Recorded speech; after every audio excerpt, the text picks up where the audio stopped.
Hendrik Hasjes uit de Houdige Hagen rint er hipper als een hippie bij. Hij smookt en hij deelt en hij mediteert en zijn eigen stenen vrij wordt hij.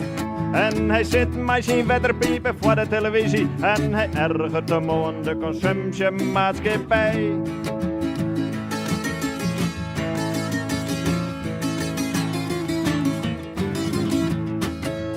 Hendrik Hasjes uit de Houdige Hagen is nog krekt van de squallen oor.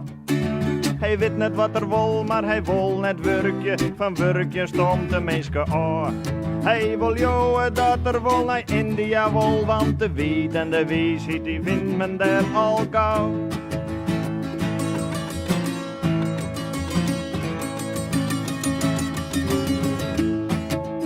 Hendrik Hasjes uit de Houdige Hagen, deze liftje naar India. En na een dag Australië stiert er al in Harkema. En hij rekt door de praat met je nu verradig vanken dat hij denkt bij hemzelf, ik hoor je nog maar een setje daar.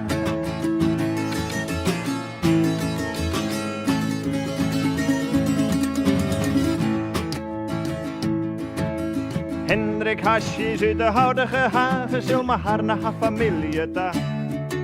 Ze gaan nou 3 weken verkering en even Harriet dat de handel sa.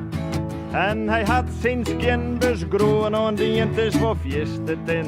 Maar het weer dan ik bedoeld voor India.